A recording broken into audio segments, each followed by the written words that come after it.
They see me rolling, they hating, patrolling and trying to catch me riding dirty. Ladies and gentlemen, welcome to F Plus Live 3! Fucking yeah. 3 years have gone by since the last F Plus Live. If my math's right, and it usually isn't. But we're doing it again. I feel like everyone in the room probably knows what you're getting into, but here's what's gonna happen. We have a lot of people. We have a lot of disgusting books. Really, really, really disgusting books. And we're going to be reading parts of them because some are very, very long. And we're going to be reading these books to you. If you vomit, please do it outside. I want to go through a couple of simple ground rules. First of all, it is 2014. You have a cell phone, I have a cell phone, everyone has a fucking cell phone. You want to snap pictures of this shit? Snap your fucking fingers off. That's great. If you're the asshole that stands with a cell phone like this because you think that this is how you enjoy a show, then find a friend and ask him to slap you. That shit is unacceptable. That is the worst goddamn thing. You, as a human being, are failing to appreciate the thing that you're experiencing because you're taking a video that nobody wants to fucking watch. Oh, hey, you like Paul F. Tompkins? Do you also like Paul F. Tompkins if he's blurry and, like, you can't hear him at all? No, I don't. Fuck you. Don't put that on YouTube. That's number one. The other one is the F plus is good at some things. The F plus is bad at some other things. Calling a cab, something we're very bad at. Another thing we sometimes aren't very good at is planning, because the previous F Plus Live, we had a drunken hootenanny, which was the F Plus Live. Then we had another drunken hootenanny afterwards, where everyone just expelled what remaining energy they had, screaming and ruining their voice. This time we said, hey, wouldn't it be great if before the recorded show, everyone just went into a locked room and screamed for 3 hours. We did that thing, so these voices that you're hearing carry the effect of that. But I'm not up here to take all of the time, just most of it. And so we need to bring up the first reader. The first reader is Mr. John Toast. John Toast, come on up on stage here, please. John Toast is reading a book by a quasi-internet celebrity named Imari. His book, Sass Girls X. Mr. John Toast!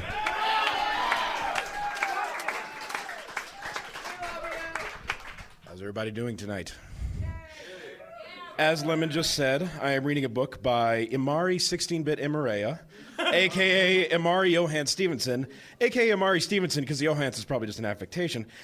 So a quick little bit of context about our Mr. Imari. He created a site/game development company called Vion Prism, where he wrote up cartoonishly overambitious game ideas, insulted anyone who made fun of him, his most famous insult being loser.com, and didn't actually produce anything for years and years, until, out of nowhere, in like 2006, this book came out.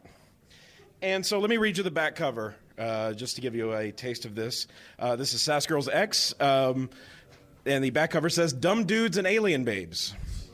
Steve Bogard and Shoyo Hans are two screwed up dudes. They can't get anything right. Even their families don't want them, and they can't get women even if their lives depended on it. They finally land lame jobs as detectives for the LAPD, whose reputation is so tarnished that it has to accept anyone who can at least yell freeze. Things heat up in this insane action-filled sci-fi comedy when they hit it off with hot, sexy babes with knockers that defy the law of gravity. Yeah! The problem is that these gorgeous chicks are aliens from outer space, and they morph into beasts when they're enraged. But dag, man, it gets worse. David Allen Greer. Get this. Dag, man, thank you. The babe's father, an old-school villain, wants to take over the world like all lousy villains. Steve and Show are caught in the middle. Save the world, but keep the hotties. And this is rated I for insanity, all ages allowed. That's a big misnomer. And this says, warning, read this sucker. This book may contain bathroom humor, eye-popping breasts, karate beach bums. Oh my God! Ah! This may also contain a smack-talking car, foul-talking people, and finally, a fat, beautiful hippie. So, let's start in and meet the one of the stars of the show, Show Your Hands. And show your hands. Show your hands. Minneapolis, show your hands. And so this is Show Your Hands bicycling around the city, and he gives his opinion on women. And he says, the cuter they are, the meaner they are inside. I said to myself, girls are so fickle. Sometimes they can be nice. Then again, they can be cranky. Tall, cute, and big-breasted girls are all hot and attractive, but oh so snobbish and cruel. Then you've got your cute, thick, and snuggling ones, but they are so defensive and distrustful. Oh well, I muttered. So that's his opinion on women. So, he's, as it was said before, he's working as an LAPD police detective, so obviously he's guarding a museum at night. And he finds an egg-shaped pod. Let's see. Yes. Inside the egg-shaped capsule was a slime-covered mummy-like creature. The figure was obviously that of a woman, a curvaceous woman. Seriously, this mummy chick had a fine body. Seriously. I could see the outline of her curves despite the bandages. So this alien mummy girl starts flying around, chasing him around, seems to want to eat him. He escapes her. She follows him. She tricks him into letting her into his apartment. And then, it's hot. Let me take this cloak off, Passion muttered. She stood up and took off her cloak, revealing her full body. She wore an outfit unlike anything on Earth. It looked like an exotic two-piece bikini made out of some kind of metal, making it look more like body armor. Unlike anything on Earth. Her body was like that of a gorgeous supermodel. This caused me to have a nosebleed. Oh my God! There's a lot of pain in this book. I gasped like a man sucking up his last breath. Hot.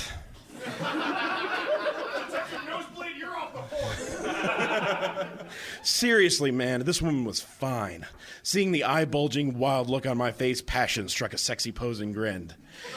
Gaze on, baby. Everything's real. My tails, my hair wings, my sharp teeth, my red eyes. Heh. Hair wings? Everything, even my big, squishy, bouncing breasts. Big, bouncing breasts. This was too much. I ran past her and dived on the couch. I grabbed a blanket and chucked it on her, since it was too much for me to handle. Plus, I didn't want her to see me getting too, you know... Tossing the blanket. Oh, you're so coy. Yeah. Tossing the blanket aside, she floated to the couch and looked down at me. Actually, she was looking more at my, you know.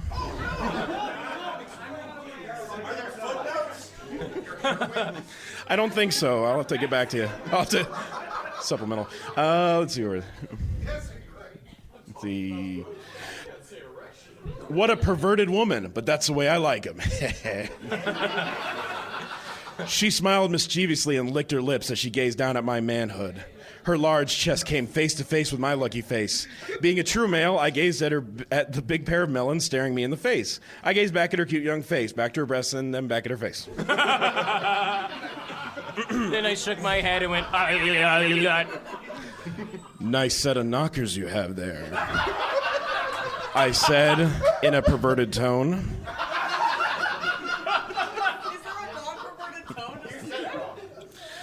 Let's see. Passion grinned momentarily and then grabbed the back of my head, pressing it into her big breast. Hallelujah. Amen. I am truly saying the graces of God. Thanks. Haha, you're nice. Despite the fact I think you tried to kill me earlier, I think, oh well. By the way, got anything to drink here? I'm thirsty, she said happily. When she noticed my head was stuck between her breasts, she pulled me out. wait, she put them in there. So after that, Passion says, I own you, and shows like no, and then they fight for a little while. And then, silly boy, did you think you could ditch me, the great and almighty Passion, the best manhunter in the galaxy, she announced. I hollered like a wild man and ran for it. After making another shriek, she leaped on top of me at bone-chilling speed. When she had me pinned face down, Passion's body, more specifically her butt, swelled up, making her ass bigger and heavier. That thing was enormous. I gritted my teeth at the sudden massive weight on my body. I felt like my body now had 2 fat cows on it.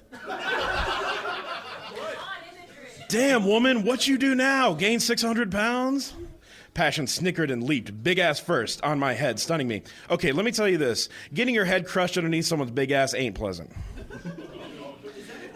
Yep. No, that was not an aside. That's how it's written.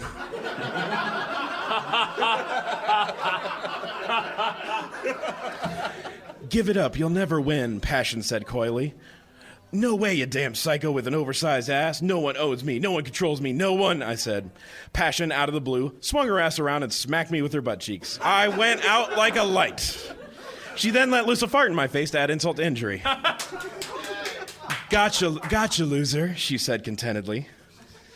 So after she captures them, she makes basically like a hot boiling bath. It's like a cartoon stew. She's even like chopping carrots into it, like that Looney Tunes cartoon. She strips him down, puts him in it, and this gives him a moment to reflect on all that's happened to him so far.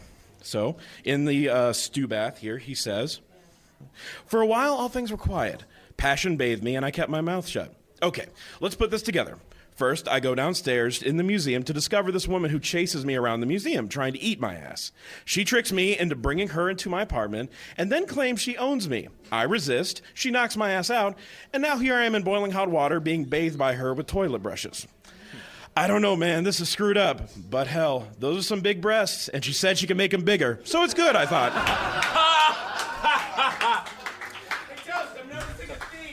A little bit. Now, I looked at her for a minute. She looked at me, then grinned sinisterly and raised her eyebrow. All right, so I know I'm being mistreated, but maybe that's what they mean by tough love. Yeah, that's it. I gotta ask her. Mustering up some courage to speak, I asked, "Hey, Passion, do you care for me or not?" She rubbed her cheek against my face and nuzzled me. "Of course I do. As property, I love you. But as an individual, tisk, give me a break. You're nothing. You're a big, dumb male compared to me. The only thing I like about you is that you have a big, well, you know." She replied in a casual voice. "Damn, woman, you're evil," I said angrily. So he's getting his PJs, are getting ready for bed. Soon I was in my room, buttoning up my PJ shirt. "Oh, man, what a night. I smell like a salad bar. Jeez, I gotta sleep," I muttered. I took a peek outside my bedroom, thinking she might be lurking on the couch waiting. Instead, I saw her in the laundry room folding laundry and picking up the right clothes. Don't know, man, this babe is crazier than Miss Cleo, but there's something about her I like. Oh, well, time to hit the sack. Maybe she does like me, I thought. Tired but pleasantly happy, I got in bed, rubbed my aching nose, and turned off the light. Huh? What the? Something was poking me in the back, kind of squishy. 2-month-old melons? No, why would I? No, wait, warm water balloons? No, it feels like kind of a pair of... I turned on the lamp, then slowly turned around to see Passion, who had somehow climbed into the bed and was behind me, arms wrapped around my waist. Her hair was down and was smiling at me warmly, but with that deranged grin. I opened my mouth, but was too tired to say anything. Great, she beats me, boils me in a tub, and now she is probably going to steal my virginity. Good night, sweetie. Good night, sweetie. Pleasant dreams, Passion purred someone mockingly. I shook my head and turned off the light. Yeah, sure, whatever. I hope tomorrow is going to be a better day. Oh, it will. Trust me. It will. Now call me master, damn it. Passion muttered behind me. Suddenly, she kicked me out of bed. Her red eyes shimmered and a faint grin could be seen. My life sucks.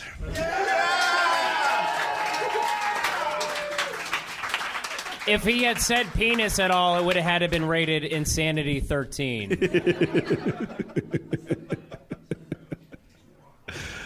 Put it in my... You know. John Chose, ladies and gentlemen, one more time. We're going to keep going. We're going to keep going. We've got Isfahan coming up to the stage. He's got 2 subjects. And I don't know if there's MRA activity involved, but I do know that this book is called My Alpha, My Mate. Isfahan!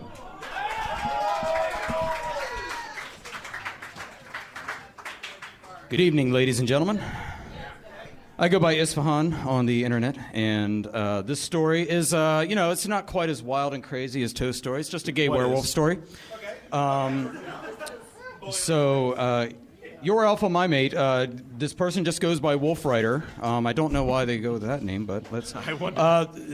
This is, there's a love, there's a sex, but there's also romance, and this is really about the romance aspect, So we just got to charge through this and get back to the funny stuff in a second. So the synopsis of the story is there's this whiny teenage werewolf kid named Jamie. He's ostracized from his family and his pack for like Sass mouth or something. I kind of skimmed that part. He runs away to join a different pack. And just to get a feel for like the quality of the writing, chapter 3 was spent describing a single school day. I skipped that. This is chapter 4, just a little bit into it. Our hero has arrived at his new pack's house, and he's about to meet his love interest. Ooh. So, for those of you in the audience who are not werewolves, this is what it's like for werewolves when they can't pick up social cues, even stupidly specific werewolf-centric social cues. So, here we go. Just then, THAN. This Beautiful.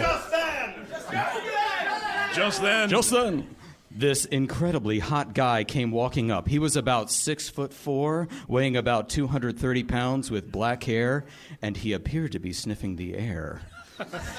Always the hottest. Officer, I saw everything. He was 6'4", 230 pounds, black hair. I've never been so attracted to anyone before.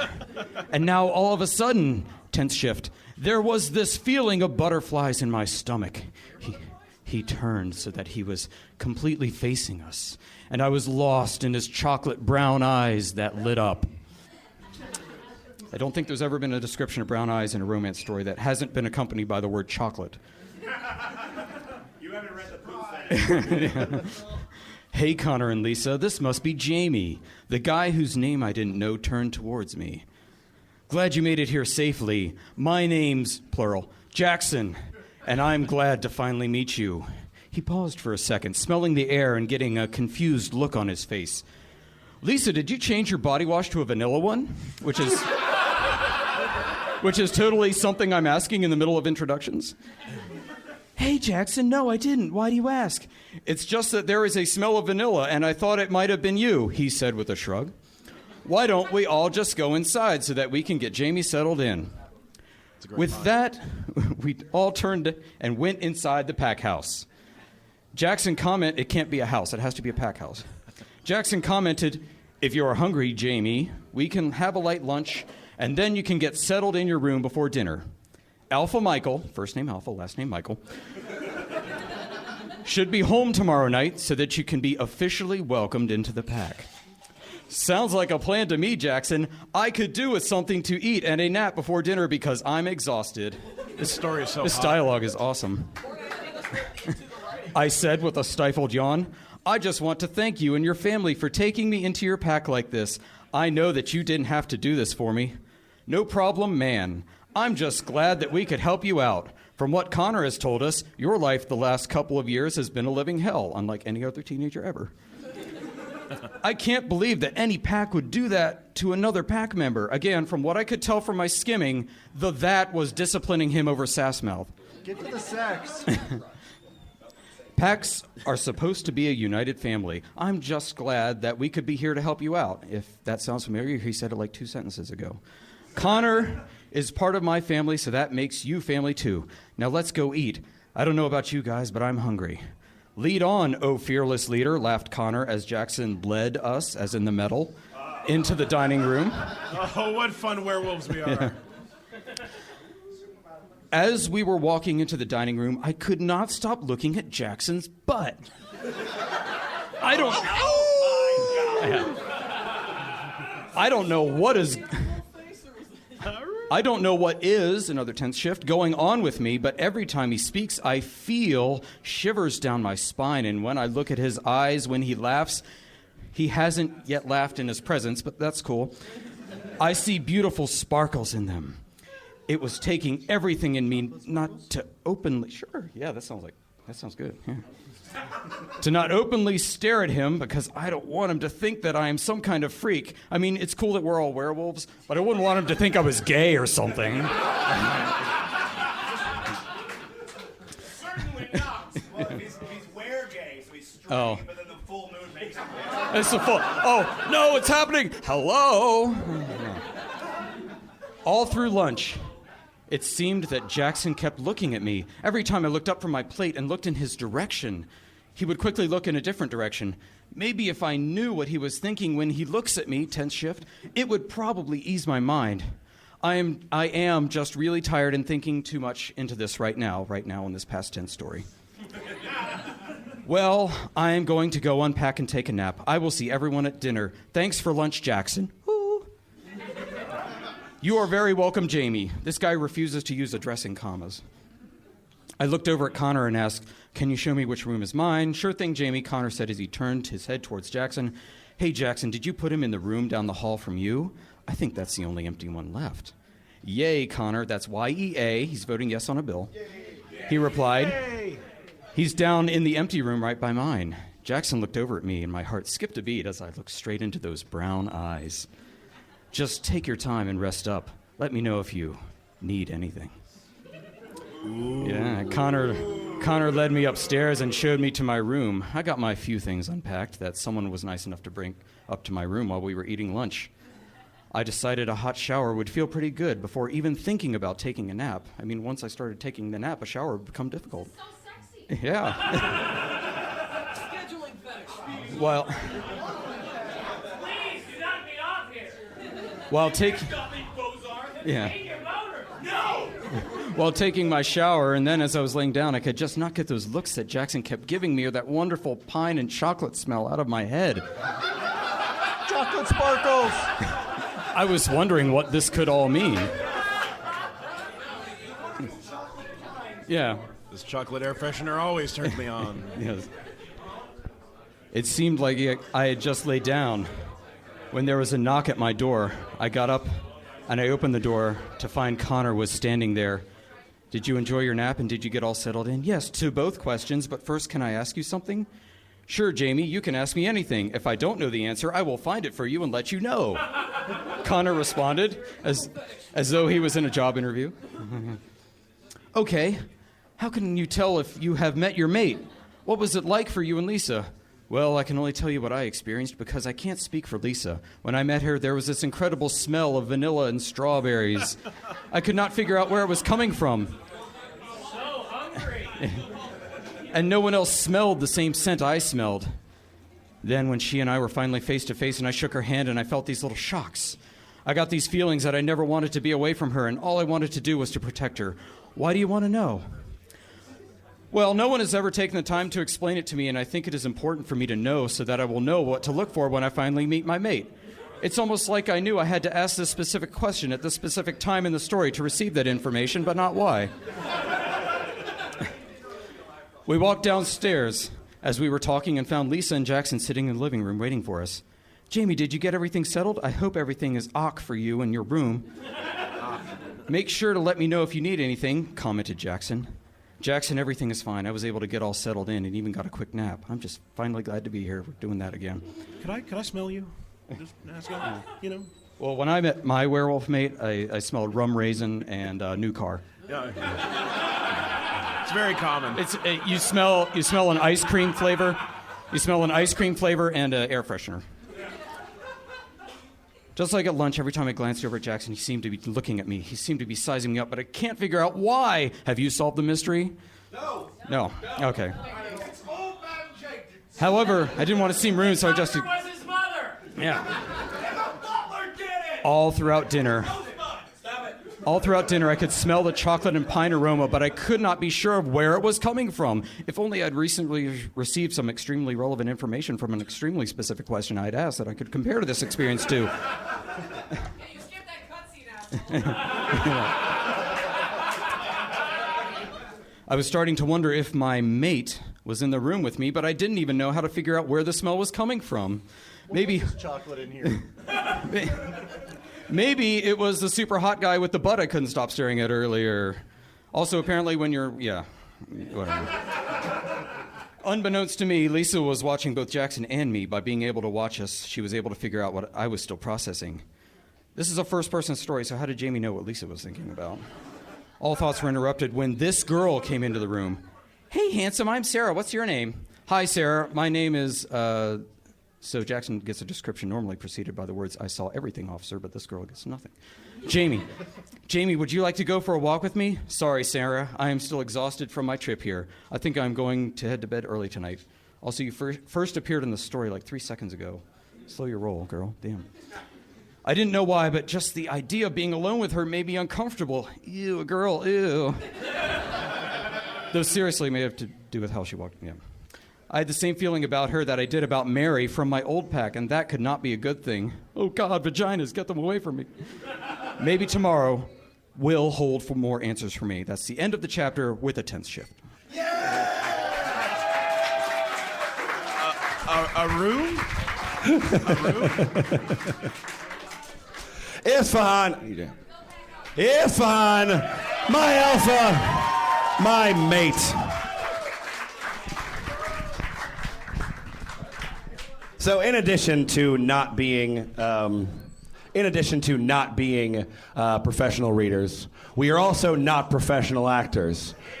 But we're also the kind of people that say, fuck that, why should that stop us?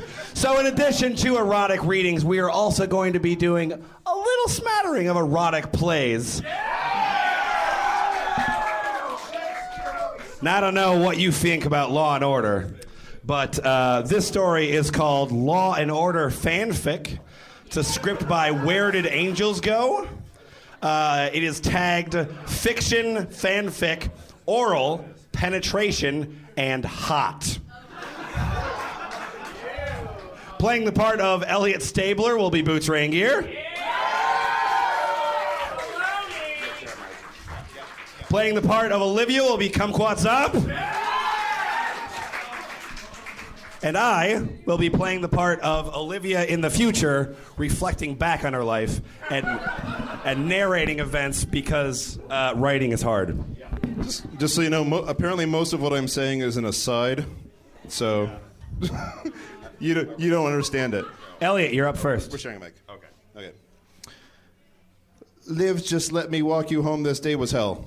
It was true. We had just tried to convict a killer who cut off people's hands and used the bones to make a chandelier. It took us weeks to catch this guy. By then, he had killed and cut off hands of 18 victims.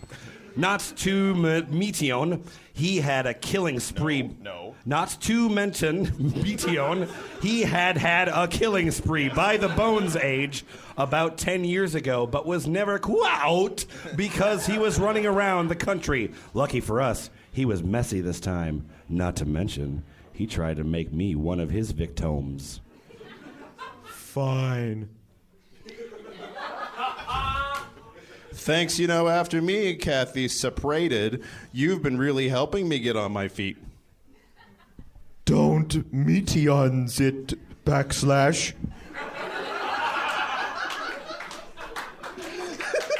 Holy shit. Oh, my God. I stared into those wonderful eyes. Eyes that I had seen every day for the past, how many years? I've lost count. His lips full, slickly cracked from the cold of winter, but looked so kissable. Halfway to my house! I couldn't help it. I grabbed his hand. Oliver? Sorry, just cold is all. I was lying. He looked so hot after a day of work with me. His rough hands and strong arms. I was fantasizing.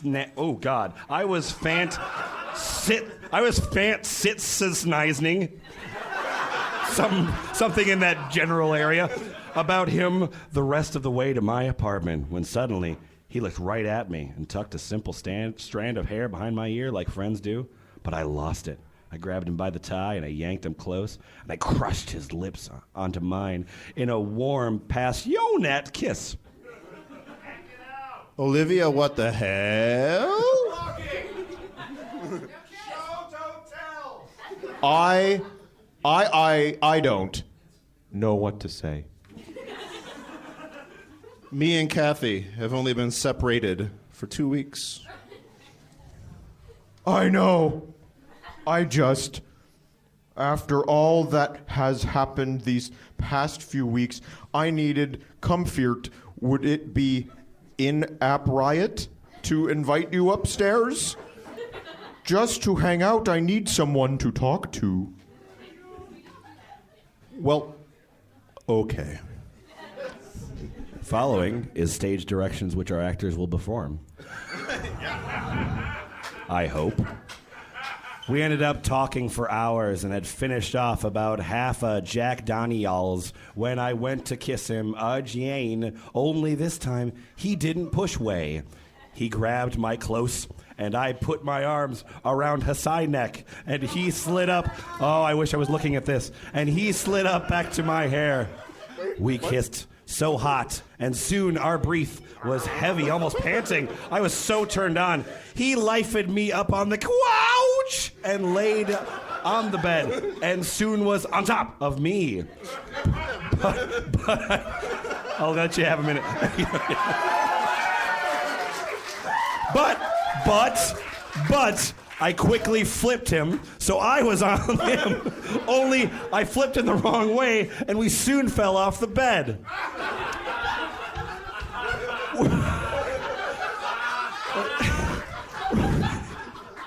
We burst into laughter, but kept going. He ripped open my blouse and kissed my neck. I took off his tie and unbuttoned his shirt at lightning speed. Soon I felt you're Olivia, you're Stabler. Soon, oh, there's the word member. Soon I felt his members seeing. I felt it against my leg. He put me on the edge of the bed and laid me back. I could see his huge erection through his pants. He undid his belt, but his pants didn't drop. I yank him forward, and he was kissing me again. He unhooked my bra, and oh God, I felt his hand go down my pants, and soon his fingers were inside me. And let out a moan as he had not one, not two, but three inside me.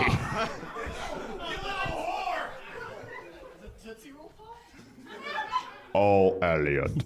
I said also I was almost soaking through my panties. I was so wet. He then dropped his pants and boxers, and I yanked my pants and underwear off, ready for him to be inside me.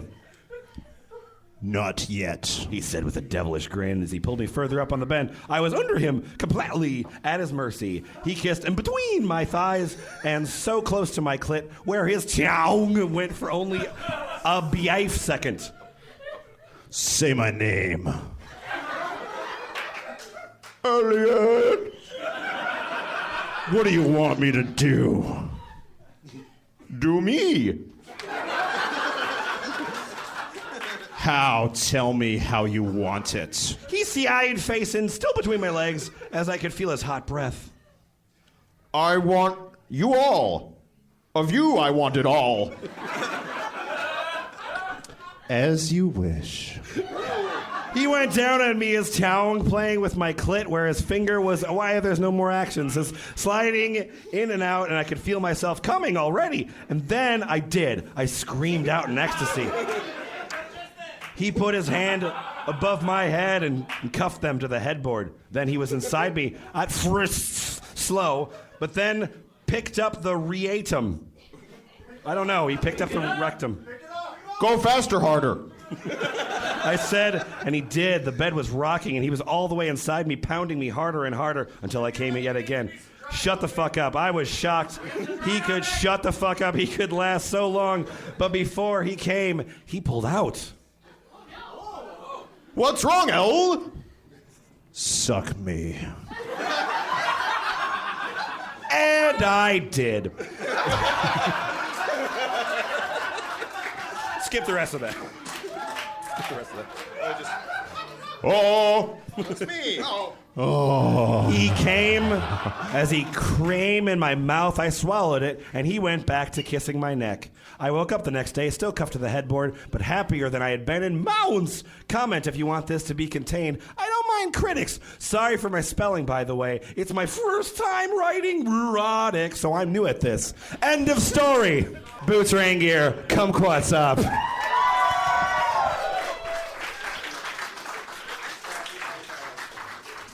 All right. I think this one sort of deserves a little bit of a musical number. So I want to give you, this will be the theme song for this book. Okay. Looking and searching and trolling for pussy. Looking and searching and trolling for pussy. We're trolling for pussy. Trolling for pussy. Trolling for pussy. Bunnybread.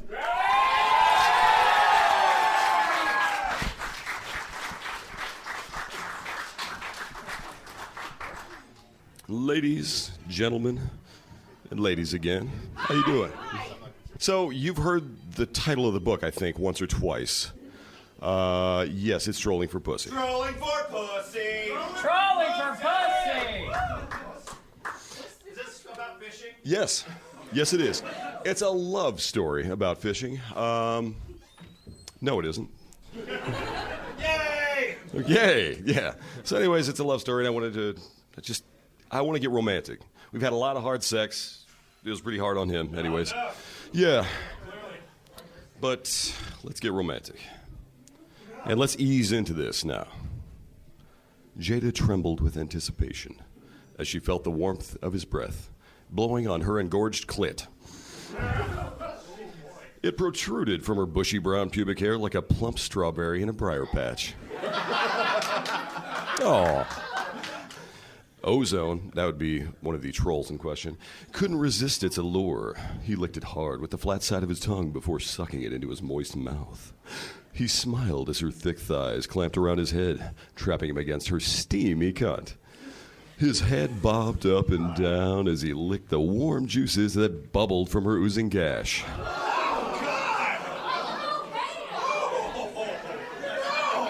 Troll pussies are carbonated, I don't know.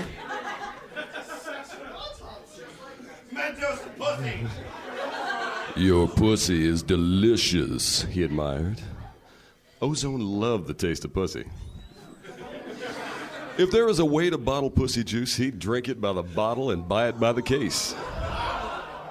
That's Crystal Pepsi. Crystal pussy. Is this not romantic enough? I don't understand the problem here. In fact, there is only one thing he loved more than pussy. Can anyone guess what it is? Money? More pussy. Two pussy. And it was getting his dick sucked. Oh! Stupid. Nobody wins. I don't want to Wiggling free of her thighs, Ozone reversed the orientation of his body until his large cock was positioned over Jada's face. Pleasure coursed through Ozone's veins as Jada gently stroked and sucked his 11-inch cock. Oh, wow. Hello. You know, it's okay for a troll. Her hands were large but soft as lamb's wool as they slid along his shaft. The pad of her thumb toiled with the big vein which ran along the underside of his dick as her hands slowly traveled its length. Burrowing his face between Jada's thick thighs, his hungry mouth sought its favorite treat. What's his favorite treat, people? Strawberries? Nope. Getting his dick sucked. Bunnybread is his favorite treat. Fresh, hot pussy. His tongue was insatiable as it lapped at the sensitive pink flesh inside her cunt. Rolling his wide, long tongue into a fat log, he thrust it into her tight slit. Oh. Jada's ass squirmed wildly against his face as he tongue-fuck her. I tongue-fuck her. Her climax rolled along her spine almost instantly, catching Jada completely off guard. Screaming around the girth of Ozone's big cock, she came with the force of a Category 5 tornado on a flat open plain. There's just like 6 or 7 There were no survivors weathermen. after she came. There's 6 or 7 weathermen in front of her pussy, just like holding their hat down. At the... Several were pulled up into it. There was a cow. She came so hard she ate Helen Hunt. Yep. Ecstasy consumed her in a matter of seconds, reducing her body into a big pile of quivering green jello. That's hot.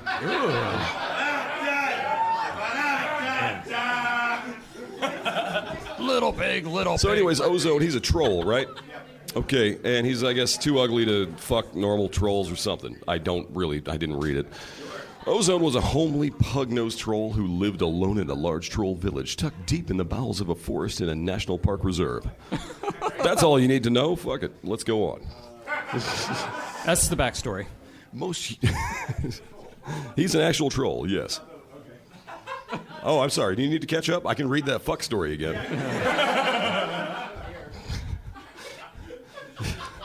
So Ozone can't get a lot of troll pussy. Somehow, despite his average 11-inch cock. Most of his waking hours were spent fantasizing about pussy or playing with his ginormous dick. Oh, wait, fantasizing about playing with his ginormous dick, I guess. Wait, why didn't we just... Oh, I wish I was... Yeah, oh, God. Oh, couldn't you imagine? Oh, wow. That would be awesome. I could touch my own penis. You know, it's hot, my own dick. Most humans do not know or realize that trolls are very sexually active beings. Sex plays a tremendous role in the life of a troll. A troll can no more live without a good fuck than they can without food or water. Unlike humans. Unfortunately, because Ozone wasn't labeled ugly, or because he was labeled ugly, female trolls just weren't attracted to him. They wanted handsome children, and none of them were willing to risk passing Ozone's ugly genes onto their children. So Ozone was hopelessly single with little chance of enticing a wife. If only they knew what Ozone had hidden in his trousers, maybe they'd reconsider. Ozone wasn't blessed with good looks, but he was endowed with the biggest, fattest, hardest, dickiest dick in the troll village. So his dick popped its own collar? Yes. His dick wore sunglasses on the back. It popped the foreskin is what it did. Popped its own foreskin. Understandably, over the years, Ozone's dick had become his favorite toy. He played with it every chance he got. He took it out, he flew a kite. It was awesome. My penis. However, he had grown tired of screwing his neighbors and friends' wives beneath the cover of deception and darkness. Sooner or later, he'd be discovered, and a nasty scandal would rock their small village. The only other option was to live a life of celibacy, which, shit, that ain't happening. A current troll affair. Yep. Just as he made up his mind to leave, Ozone's best friend, T-Bow, came up with a brilliant solution. I ain't lying. That's what's in here. T-Bow, yes. As fate would have it, Ozone was a gifted wizard at a whim. T-Bow said, I'll pray for you. Wait. Can trolls be wizards? No. Well, fuck this book. Starla says no. Wait, no, never mind. D&D play. Yeah, well, hang on. Okay, I won't throw that on this book yet. I think they say pussy a few more times. I fucking love our audience. Technically, that's not accurate. All right, so Ozone, he and T-Bow hang out, and then they, I don't know, they eat pussy together or something. But Ozone, being the non-canonical wizard that he is, he can make a potion, evidently, to turn him into a handsome, handsome human. Oh, wait, all new possibilities are opening up for Mr. Ozone here. Awesome. So, he makes himself a little potion. He gives it to his good buddy T-Bow. It was then that Ozone noticed a change in coloration along with a dramatic change in the texture of T-Bow's skin.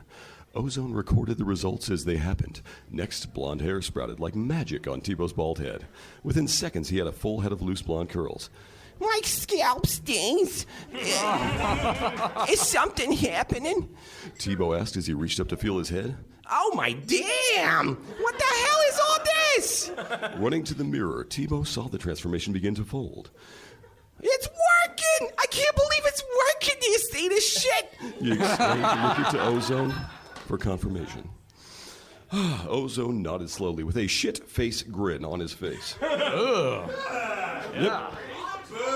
He was equally astounded at the rapid transformation. He watched amazed as T-Bow's bulky, round frame tightened, revealing a sleek, muscular physique. T-Bow cringed in pain as his spine, bones, and joints adjusted, and blah, blah, blah. There's some other shit that happens. Oh. Okay. This shit hurts! T-Bow grunted in pain. Is it supposed to hurt? Yeah, sorry, it's part of the transformation. You're lucky. It appears to be a lot milder than I originally expected. Just to warn you, I think you're about to experience the headache of a lifetime. Your facial features are about to transform. How do you know Before he could finish his statement, Tebow growled, falling to his knees, holding his head in apparent intense pain.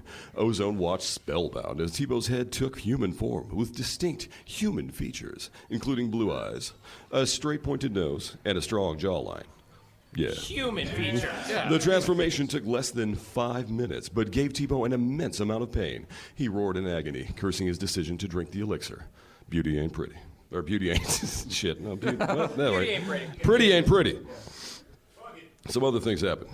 That's hot. Pretty hot. Hang on. So they try out their formula various times, and they want to go fuck women. Human women. Yeah, big old development there. They got the sweetest pussy juice. Did he have to give up the 11-inch? So Ozone sneaks on into Humanville, wherever that is. Not really knowing what to expect, he found an empty booth in the back of his bar and took a seat. Almost instantly, he could feel the eyes of several women molesting him. The hostess, who seated him, all but ripped her panties off and shoved them in his mouth. Some other shit happens like that. Ooh, she's playing the long game there. She wants a tip. She's playing the long game there. Let's see here. Okay, so he meets a woman who happens to be a hooker. And they go upstairs and they go fuck. And then they talk about how bad things are for her. Let's see here. No more than 5 minutes later, they entered Lachey's modest studio apartment. It was neat and clean, but very small. Curious, Ozone looked around, admiring the various photos and knickknacks displayed around the room. Do you live here alone? Wait. I got, 20 seconds? Okay. Do you live here alone? Boing. There we go.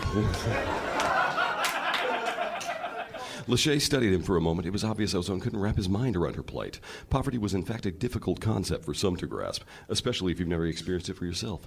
And Ozone looked like he had no clue what it felt like to be hungry or so broke. You had to sell your body to keep a roof over your head. This is what you want from your fuck books. Socio-political commentary. That's right. That's what I want from my fuck books, Bunnybread. What the fuck's wrong with you? I'm weird, and that's my fault. I'm sorry. All right. Yeah, for now, we have a little time, right? Pulling her in his arms, he searched her face. She was gorgeous, but it was quite evident she had a rough life. A life that had worn hard on her spirit and saddened her soul. I like you, Lachey, and I want to help. I like you too, babe. Let's just skip to his dick.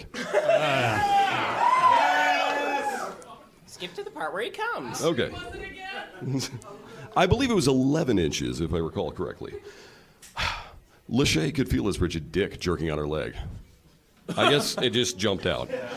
She couldn't wait to get her hands on it as her tongue danced around Ozone's mouth. Lachey unbuckled his jeans and unzipped him. Ozone groaned loudly as her small hand encircled his throbbing hard cock. With a little effort, Lachey freed Ozone's troll dick from its fabric prison. OMG! Yeah! And then they fucked.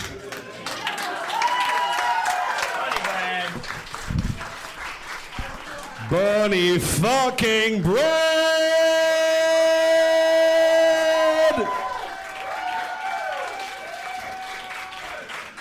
He's trolling for pussy. That's a Saturday night for Bunnybread. The next person coming up to the stage, his name, as far as you fucking know, is Frank West.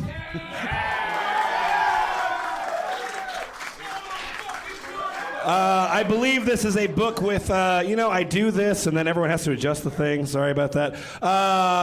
This book, I believe, has some sort of religious implications. His book is called Do Unto Others, as they would write Kindle porn unto you.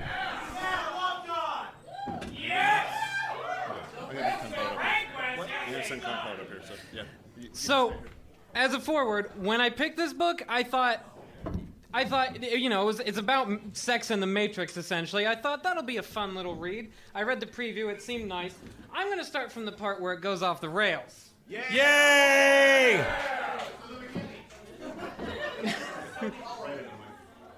Oh, sorry. Tearing his attention away from Sarah, Tom tried to focus on what Sarah was telling him. She apparently was just finishing telling him about all the sex you could have in alternity. She was saying, if rape is your thing, that is. What?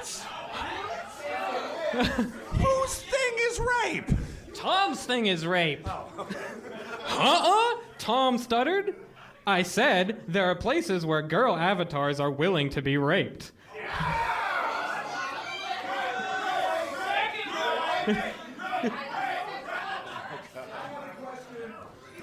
No questions. Sarah kept droning on about alternity, and Tom's imagination raced ahead. Rape? I can rape someone here? What do you mean? Captivated with the thought, Tom half listened to what Sarah is saying. So, this guy's a fucking terrible at pacing, so right after this scene, there's a fucking info dump and he feeds his fucking dog.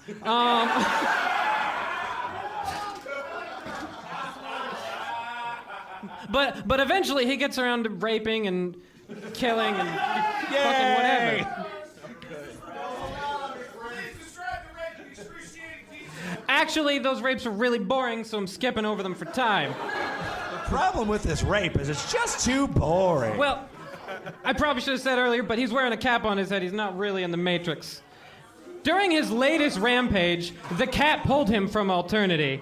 It had realized that Tom was suffering from severe dehydration, just as the adapter had promised. Tom had been gone for more than 4 days, peed himself, shit himself, and just rolled around in it. He didn't care, though. He didn't care about anything. The fucking cap wouldn't let him go back in until he had rehydrated himself. So Tom had to wait about almost half a day while his body absorbed the water he put into it. Tom didn't even think about Franny. Oh, fuck. Franny's his pug. Franny's the only fucking thing that loves him anymore, until he noticed some scratches on his leg. Looking around, he saw her by the toilet. She was too short to reach the water, but Tom had closed the cover anyway. Her water bowl was empty, and she was suffering from severe dehydration too, not to mention starvation. Tom went downstairs to get some food and water, and Franny tried to follow this time, but she was too weak. Collapsing at the head of the stairs, she could hear Tom gobbling down water and food, and she was sure he would bring some to her. But as he came up the stairs, her pleading eyes could see that he hadn't brought her anything. Tom was vaguely aware of Franny's dry little tongue, reaching out to lick his foot as he stepped over her. It was enough to make him turn and look into her sad, trusting eyes. What Franny saw was enough to make even her doggy sense know that Tom was gone. She was the only creature who loved Tom, and she loved Tom for who he used to be many years ago. Now she could see the new Tom. Tom didn't care about her. Tom wouldn't care about her anymore, ever. With that knowledge, her little heart broken forever, Franny chose to go into her own alternity, with her little corpse wasting away at the top of the stairs as Tom continued his rampage. So how was your vacation, Tom? Well, I fucked so hard I killed my dog. So Tom goes on and rapes and gets into tons of shit, including at one point simulating jumping off the fucking Twin Towers in the middle of fucking 9/11.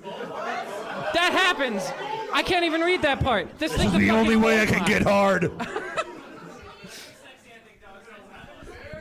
Can I forget that? So he picks out a lady named Amanda. That's his next target. Amanda quickly doffed her clothes and lay down enticingly on the blanket. Apparently, foreplay wasn't really needed in alternity. If you wanted intercourse, the male was always hard enough and the female always wet enough. If you wanted foreplay, that was a whole experience by itself. Do you want any foreplay, Tom asked? Like a proper gentleman. Would you like to fuck more? I don't need any for... One foreplay, please. I don't need any for what we are doing, Amanda said. When you do the mind meld, the foreplay is all in the mind. It has... Insert parappa joke here. It has nothing to do with licking the clit or sucking the dick. Amanda kind of stammered over the dirty words she had just spoken. Tom could tell he had a relatively innocent one here. Well, okay, if you say so, I'm more than willing to. Interrupted by Amanda, softly grabbing his hair. She pulled his head close to hers. Tom could feel the electric feeling again of their fields overlapping. Tom could see the firewall that Amanda had in place. Just like that, Just like that, the firewall disappeared. Tom found himself falling into all that was Amanda. Actually, Jane, well, that boring name my mother gave me, I like Amanda much better. Oh, my God. So anyways, he fucks her mind to death and she's in a fucking coma, because that's just all he does. That's what happens. F Plus Live. So anyway, he fucks her mind to death. Next t-shirt design. I'm skipping all this because the author is bad enough that he actually made that boring. Believe it or not. So Tom goes on, but this isn't enough for him. Tom changed into an avatar of a little boy named Dick. Oh, here we go. Oh, yeah. Oh, did I already skip over the scene where he talks about his uncle raping him? I think I might have done that. I'm not reading that one. Gosh darn, I guess I didn't bring that one up. Tom chuckled at the thought of what if they could really see what a dick he is.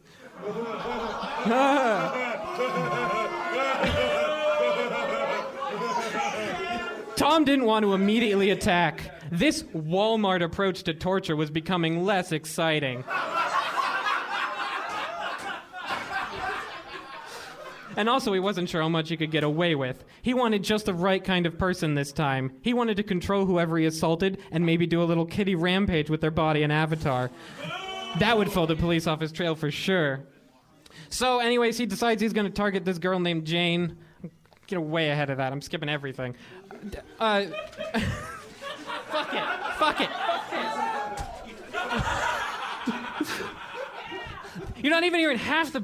there's shit I'm not sure is legal to read in this fucking thing. I'm on a list somewhere for you people.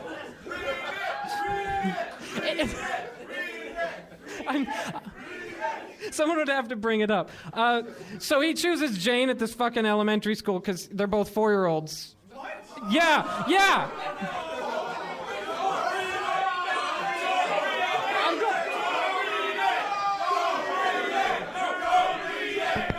Yeah, that's the good chance. Okay. That's the good chance.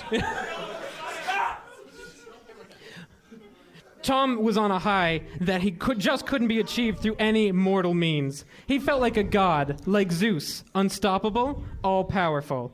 Suddenly, another child came into view.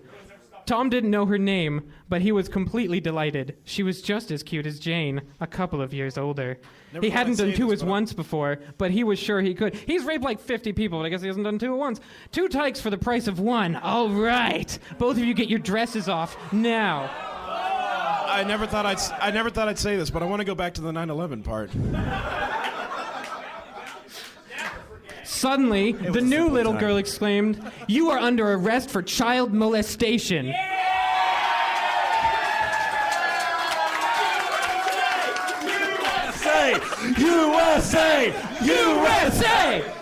USA! Reeling from what had just come from the little girl's mouth, Tom responded, "Oh shit, it's a honeypot." No, it's a mouth, Tom. It's a mouth. Forgetting his interest in Jane, Tom growled at the new little girl cop that she couldn't spring a trap on someone like him. Grabbing for her, Tom caught her by the shoulders. Lifting her up, he brought her head close to his. Slamming every ounce of power he had accumulated, Tom blasted the child cop with all the force he could muster. He could see the firewall in the girl's mind and saw it begin to give away. He had never run into a firewall this substantial before, but he knew he would make it crumble. Fuck, where was I? As the firewall disappeared, he went forward into the little girl's mind, grabbing all the threads. The sexual attraction divided his attention as his massive throbbing penis began unconsciously thrusting at the little girl's body, similar to a dog humping someone's leg. Tom tried to focus on his mental agenda and learned the little girl's name was actually Brent, an undercover cop. Batting away unimportant thought threads, Tom inadvertently connected with a few and realized this was Brewster, with whom he had ridden on the roller coaster. We skipped that because it's boring. With his divided concentration, Tom ripped the panties from the little girl avatar and directed his pumping penis in the right direction. Tom didn't really care about the sexual part anymore, but Scott must have cared. It would have taken too much concentration to stop the penetration, and frankly, Tom was okay with raping the little girl at this point.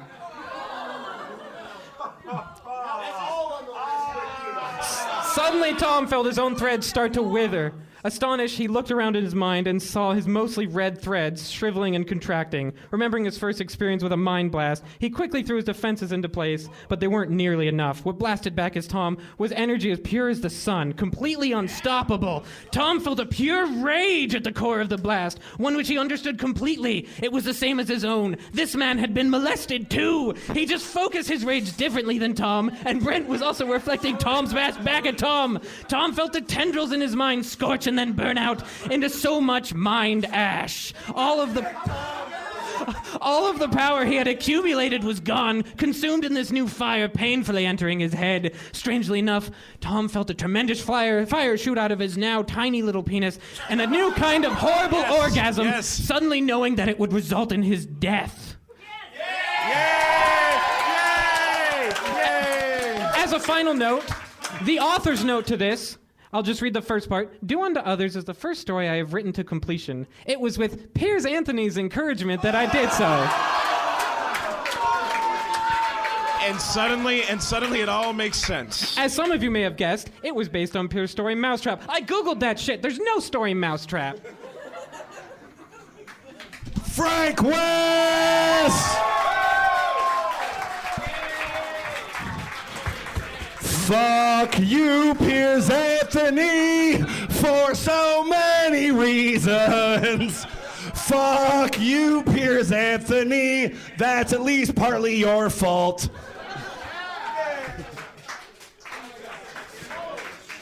Jesus fucking Christ. Frank West read that in a room with people in it. Jesus.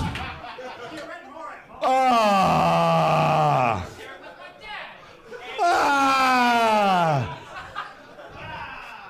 Oh. Okay.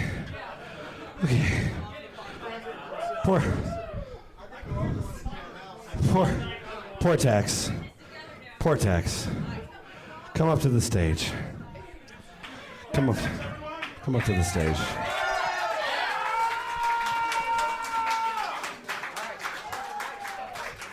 Okay, Portaxx.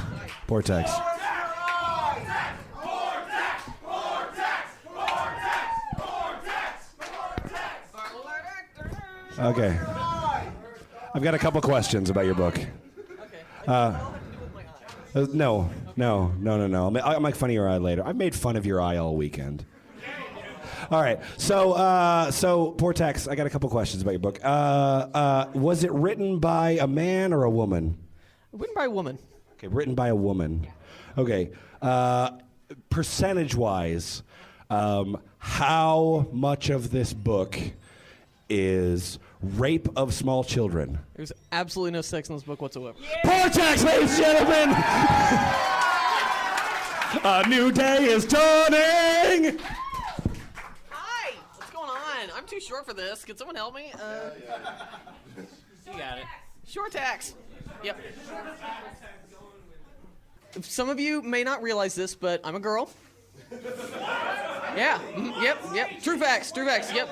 It's a long story, but okay. So something 100%. I found out on the internet yesterday is that all girls love Twilight. All of them. Every last one of them. And so I did not know that about myself. Yep. But I found myself with this wolf shirt on today. All right. I got this wolf shirt on. Team Jacob. Yep. So girls love it when you're fucking, vampires, full of fucking mummies, fucking ghosts, fucking werewolves, fucking everything. Yeah, so. Trolls, everything. So, to that end, we're gonna read some monster paranormal lovin'. It's a romance. So, it's called Twisted. It's by Miranda, Leek. And we're gonna see some love today. We're gonna see some love. So, this changes point of view a lot, so. Claire and I got into her convertible and started our departure. A sixth scent kicked in. Yep. Yeah, scent.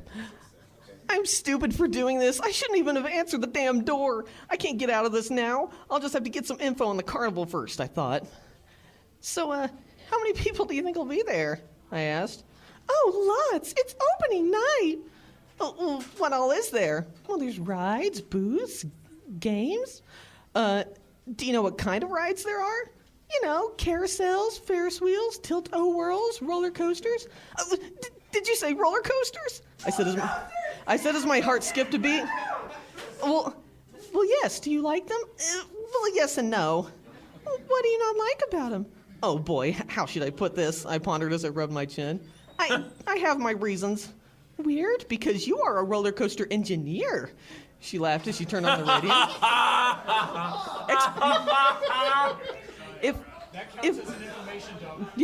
If only you knew, if only you could understand, I thought. I wish if I told you, Claire, that you could accept me and still love me. If only I wasn't a monster. A monster? I tried to relax a little bit. I just have to avoid riding or touching any coasters. Plus be back away from Claire before the moon rose. If I wasn't careful, I could kill her by mistake. As opposed to on purpose.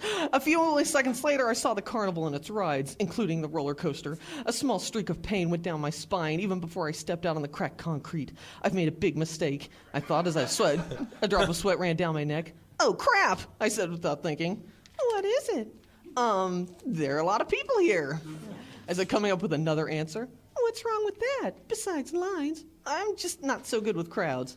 Just come on, Rodney, she said, guiding me out of the car in a quotation mark that never ended. A little while later, Claire dragged me onto the Ferris wheel. As soon as I sat down, my feet and hands started to tingle. I'm feeling the power, I realized. I need to step in and control it at all costs and maintain stability. This is fun, Claire said as we slowly went up. Claire, I have to go home before night falls. I said suddenly as I stared ahead into the horizon, not even flinching once. Not even once. And then, they do some games and shit. Who gives a fuck? I don't care. She grabbed my hand and then pulled me up and started to yank me across the lot. Rodney, we are riding the roller coaster now. No exceptions, she said, forcing me to follow her. Sorry, Swallow Claire, her, please. Claire, no, I pleaded. My spine began to ache as I stood right in front of it. What is it, Rodney? She said, glaring at me. You really want the truth? I'm a monster. Oh, no. Yeah. Oh, no. Claire, she rolled her eyes and mysteriously climbed the platform and pulling me along. Claire, you don't understand. You could be killed, I pleaded. Rodney, you are most likely to drown in your bathtub than falling off a roller coaster any day.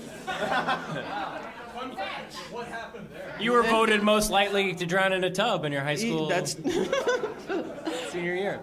So they get onto the roller coaster. Rodney broke out into tremendous sweat as the car climbed the hill. His body started to shake. Claire looked at him, frightened. Rodney, what's wrong with you? She screamed. Claire, I told you, I'm a monster, I said, wincing. The car traveled faster. Rodney shook violently. Oh yeah, we switched perspective, by the way. And his form had been activated. His skin began to singe and peel, exposing a mixture of metal and flesh underneath.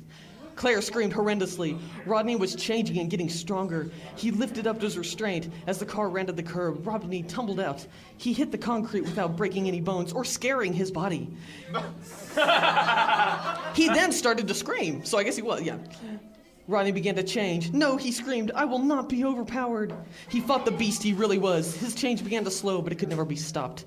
Claire stood several feet away from watching him in horror. Rodney's shoulder blades vibrated as seats sprouted along his back. His skin... Oh, yeah. This is happening. Yeah. Yep. His seats... Skin was ripping off his chest and he was slowly losing his sanity. His hands and feet fused together to make wheels. His tailbone extended as his teeth grew into fangs. Still, his own will was in control, but not for long. He turned and looked at Claire. He was only half roller coaster at the moment.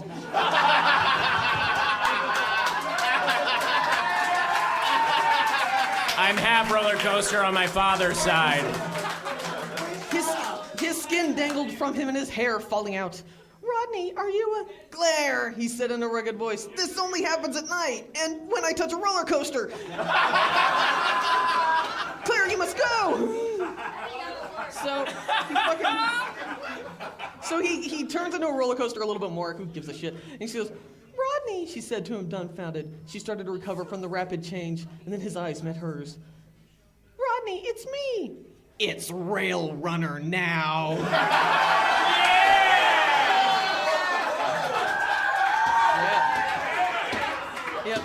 So he There goes. is no Rodney, only Rail Runner.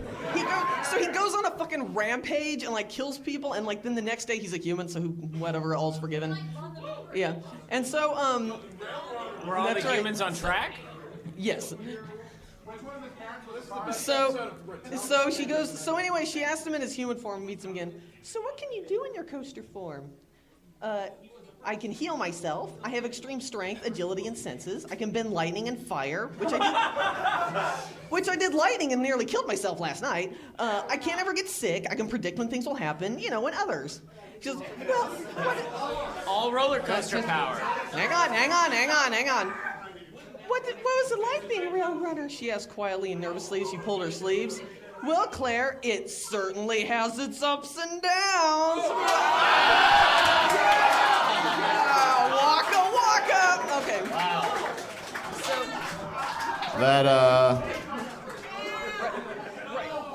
that story really went off the rails.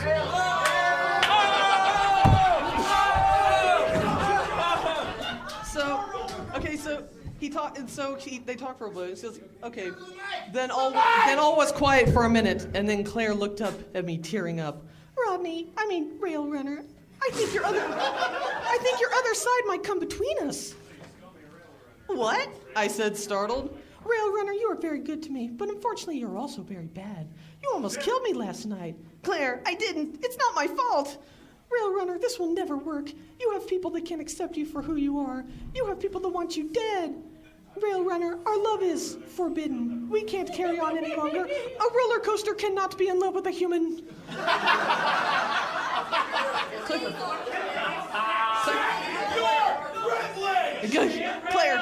Claire, please, I said, coming to my knees. Rail runner, we are done. No more, she said with tears rolling down her cheeks. She pulled a pink rose out of a vase and handed it to me. Then she disappeared into the house and stormed outside as I climbed into my car. I sat in the seat holding my rose. Why does it have to be this way? I said in sheer frustration. Why me? Okay, so, this book has lots of fucking fight scenes. This book is 400 fucking pages long. Whoa! So, okay. So, they... 60 seconds. 60 seconds? Okay. So... All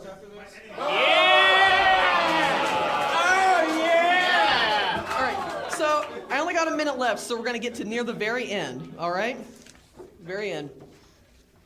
So an evil coaster grabs her, as one does, and throws her off a cliff, and she almost dies. So she goes, okay, so shut up, I'm going to do this.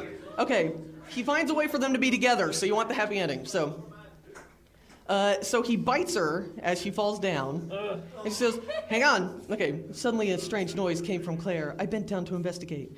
Claire's wounds started to shrink until they were no longer visible. Her skin started to turn a lilac tint, and her hair began to fall out. A horrible sound of cracking bones made her extend her limbs as if a jolt of electricity ran through her. Claire's skin began to stretch as her body began to grow. Her eyes suddenly flew open, and they were no longer human. They were the classic cat-like appearance.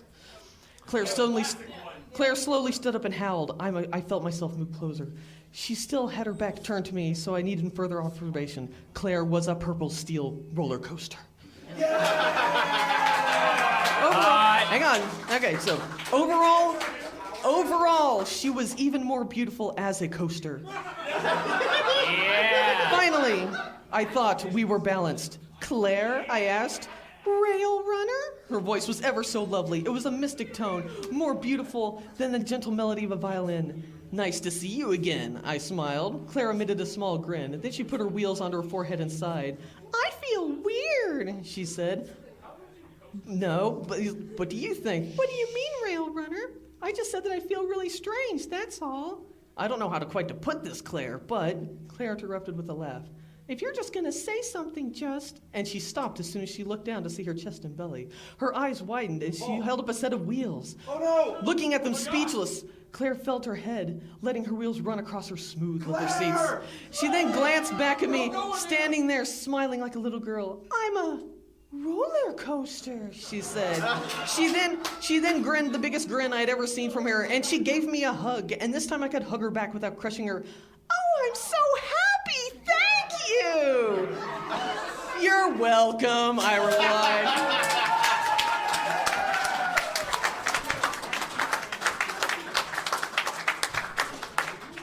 Boots, make the microphone work for me. Yeah, put it. Stay that far Yeah, put it to lemon level. There we go. All right. Portaxx, ladies and gentlemen.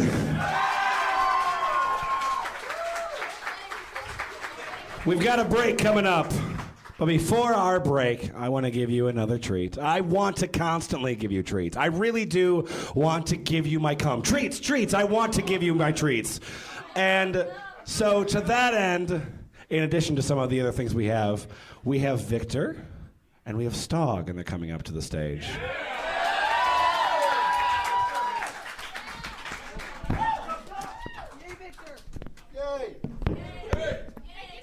Now, this is a gritty reboot of Batman Dark Knight. Victor Laszlo will be playing the part of Bruce Wayne. Yay! STOG will be playing the part of Dick Grayson. Dick Grayson. Hi, Batman. And our scene starts. Interior, Wayne Mansion, diner room, night. Bruce and Dick are sitting on the table. They're sitting on the table, eating. So, how was your day?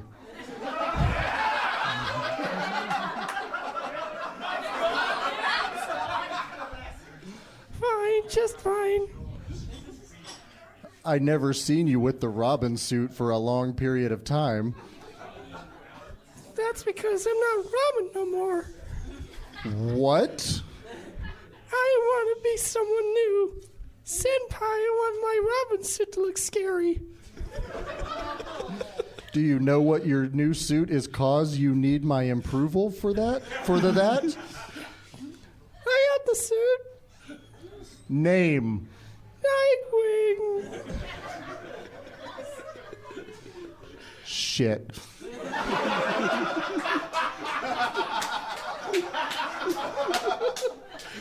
It's time to get to work.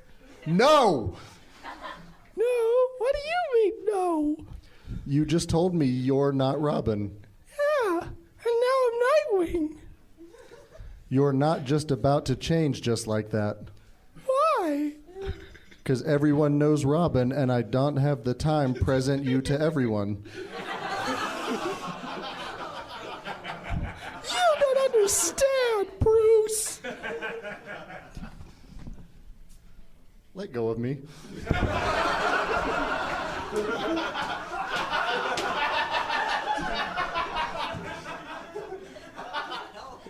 I got to go.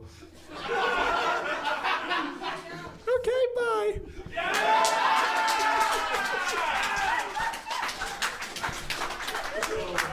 Victor Laszlo and STOG!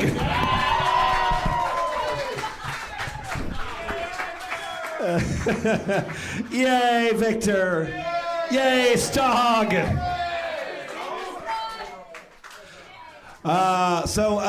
It is not unwarm in this place. It is fucking hot in this room.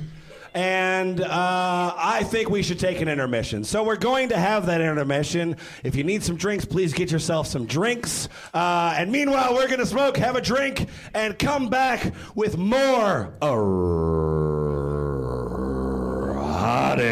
F+ Live!